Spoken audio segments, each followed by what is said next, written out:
Good Monday to you, Spartans. Happy Monday, March 18th. Welcome back for week two. I appreciate that many of you were able to check in with me last week and set up a time to come grab a textbook. Only a couple of us have not done that yet. So again, if you have not made arrangements to come pick up a textbook from the Simley High School office, make sure you do that this week as we're going to continue on doing some book readings. And you'll need the textbook to actually complete some of the assignments that we're doing. Again, just a couple of housekeeping items here. Remember, the classes coming in the morning now, so classes will be Monday, Wednesday, and Friday. At least that's when new information will be posted. Monday, Wednesdays, and Fridays. Several of you have already said that you have a second hour, whether it be in person or online. My free period is now in the morning, second hour. So if you cannot meet with me once a week by Zoom on Monday, Wednesdays, or Fridays, then by all means, you can check in with me by email. But again, you do need to check in at least once a week. Now, we are in week two, and last week we had a couple of assignments to complete, nothing too strenuous.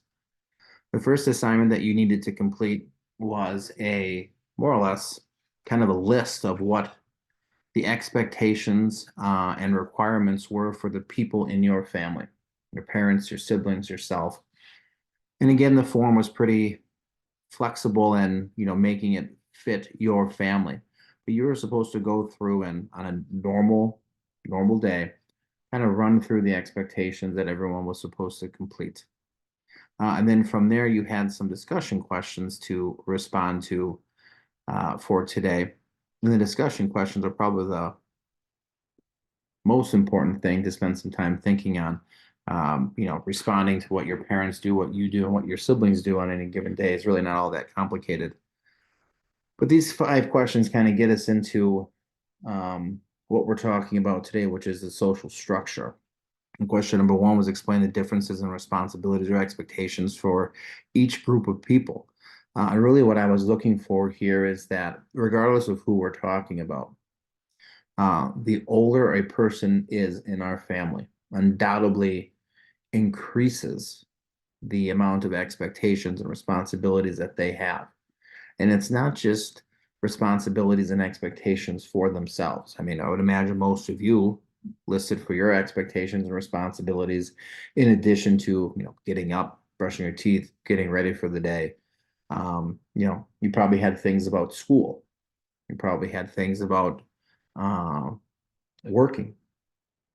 Probably had things regarding helping around the house. And depending on how old you are, you probably had some responsibilities for helping your parents with younger siblings or helping your parents with siblings who may be older than you. I mean, depends on your situation.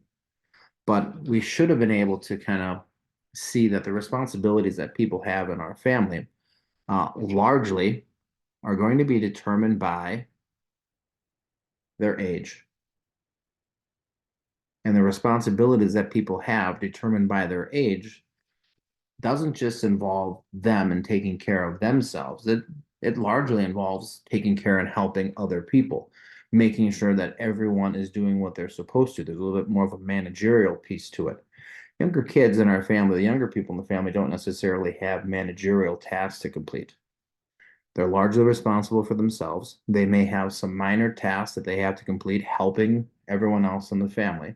But by and large, they're responsible for themselves. While your parents or the head of the household is not only responsible for him or herself, getting themselves ready for the day, but they have a whole bunch of other responsibilities that affect every single person in our family: buying food, paying bills, paying the mortgage, making sure people are getting to where they need to be on time, making sure people remember what they have to do for the day. Which leads us into the last couple of questions here. And looking at it, I realized I misnumbered this from when I copied it over from the in-person class. Number 4 asks you which group of people in your family has the most rights. And again, rights are behaviors that individuals expect from others. And obligations, this is question number 5, obligations are behaviors that individuals are expected to perform towards others. There's really no right or wrong answer on this one. I mean, you could make the argument that the youngest people in your family have the most rights. They are the ones that are most dependent on other people doing things for them. Not necessarily talking about dressing them, although I would imagine some of us have had siblings or some of us have been young. I remember being young and we expected our parents to lay our clothes out for us. I had a nephew who my sister would cut his cut his meat up in pieces well into high school. It was ridiculous. Kid was a freshman in high school, and his mom's sitting there cutting up turkey for him.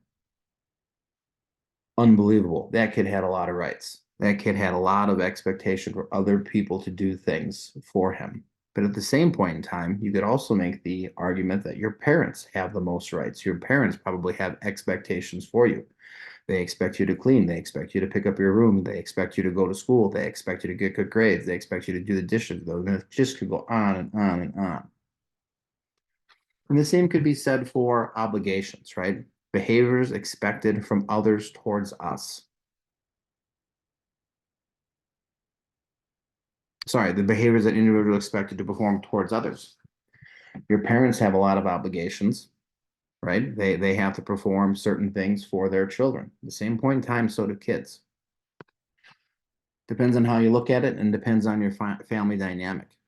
But the reason I had you go through this is to kind of understand what a social structure is. And this is very much what sociology looks at. Sociology looks at a social structure. Social structure could be anything or anything. There is a social structure in everything. There's a social structure in school. There's social structures in classrooms. There's social structures at work. There's social structures at home. I would imagine some of us have friends who are quite literally at the top of their social structure for their family. They're the ones in charge, which is mind-boggling to me. But this is what sociology struggles. This is what sociology studies is social structures because we do not look at individual behavior. We look at group behavior. And our group behavior, the pattern of behavior by anybody, whether it be individual or in a group, is based on that individual's place in the social structure. The people at the top of the social structure are going to behave differently than the people at the bottom. And the relationship between the people at the bottom and the people in the middle compared to the people at the top is all going to be determined by where they fit in that social structure. Social structures have existed throughout time, right? We could talk about the Hindu caste system that was largely outlawed in the 20th century. You could look at the United States socioeconomic class system, right? People at the top of our economic incomes in this country have a completely different life and have a completely different pattern of behavior than people who are at the bottom. And the interaction between those two groups of people, the people at the top, the most wealthy, and the people at the bottom, the most poor, largely is determined by where they fit. One is at the top, one is at the bottom. It controls their behavior. At the very least, it influences their behavior. Social structure is going to be an important thing for us to understand. All right. I'm assuming we understand what social structure is, right? It's our pattern of behavior. It's our pattern of behavior that is largely determined by where we fit in the social system. The next thing we have to understand about sociology is perspective. Now, if I were to ask you the story of Little Red Riding Hood, you got this little girl who's all dressed up in red, is going to go frolicking through the woods to give her sick grandmother some cookies and treats and help her feel better. And then she, discovers this wolf who kills her grandmother, eats her grandmother, dresses up like her grandmother, and tries to eat the little girl before the wolf shoots her. I would imagine most people in this class would agree that the wolf is the bad person here, is the antagonist, is the villain, is the demon. But if we were to look at this story from the wolf's perspective, and there is a link here if you want to read it, we'll walk down memory lane for you. The wolf could very much argue that he was the good person in this story. He was trying to help the little girl make sure she got to the house safely. And then when he got there before, realized that the grandmother was already dead. And to try to prevent the little girl from having heartbreak that her grandmother died, he ate the grandmother, dressed up like her, to prevent her, some sort of heartbreak. Before the girl figures out that, it's not his grandmother, her grandmother, it's this wolf, because, what large teeth you have. before she goes running off into the woods, and the wolf chases after her to make sure she gets home, and some hunter pops out with a gun and blasts them. It's all about perspective. This is a difficult thing to understand. Perspective is not a difficult thing to understand, but it's a difficult thing to keep in mind. We all have experience with social structure. I would imagine you know exactly where you fit in your friend circle. You have a friend. If it's not you, you have a friend that controls the friend circle. Who's on top, who decides where everyone's going, who decide what everybody's doing, who's at the bottom, the people that have no say, no influence. They more or less are told what to do. I would imagine you can look at this at work. You all have bosses, you all have supervisors. They tell you what to do. Doesn't matter what your idea is. This might be your situation at home. Assuming your parents are at the top, they could be quite tyrannical, telling you what to do, not caring for your input or opinion. This is going to influence your opinion. This is going to influence your perspective. And we have to be able to recognize that so we can properly analyze what is going on in society and the changes in society. A couple of examples here. Do we see 3 or do we see 4 posts? Depending on where you're looking at that cartoon, if you're looking up here, if you're taking it from this perspective, you could very easily see 3. If you're looking down here, you can very easily see 4. If you look at this cartoon, who's right? Is it the dude who's stranded on the island thinking, sweet Jesus, Mary, Mother of God, there's a boat, I'm finally out of here? Or is it the dude in the boat that's like, sweet Mary, Jesus, there's land, I'm finally saved? Our perspective is going to influence our opinion. And again, we're going to be talking a lot about how society changes, looking largely at this structure, this societal structure, how society changes. And if we're not aware of what our position is, our perspective is, it's going to be very difficult for us to be able to analyze how society changes from different viewpoints. So we have to be able to, one, recognize our own perspective, know where we fit in that social structure where we would identify. And then once we had got that recognition, then we can start looking at it from other people's perspectives. On page 8 of your textbook, there's a little excerpt on Kanasatigo, who was an Iroquois Indian leader. He was talking about education. It turns out in the 18th century, the Iroquois had sent several of their best to learn under Virginia colonists in formal academic settings, right? Science, English, literature, math, history. Came back, these, Iroquois couldn't do anything that natives were expected to be able to do. Hunt, fish, plant and harvest in the land, survive. Kanasatigo more or less made the offer, like, thanks for educating our boys here, but these guys are inept when they came back. How about you send us a few of yours and we'll educate them in our ways? And in the in-person class, we talked about, who has the greatest importance on education? Is it the Iroquois or is it the Virginia colonists? Well, we have to understand a couple of things. What does education necessarily entail? Is it reading, writing, and arithmetic? Or is education about survivability? It's the same concept, right, that we have in the 21st century.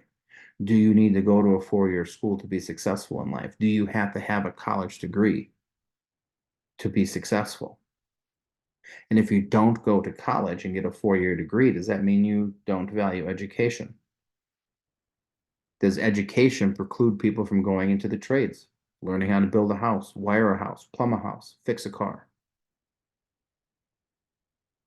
Really comes down to perspective. And it really comes down to where we fit, again, in that social structure. I can guarantee if you're coming from a more affluent family, there isn't going to be an expectation that you go to college. And there is the understanding, there is the perspective that education requires or is in fact based upon getting at least a 4-year degree.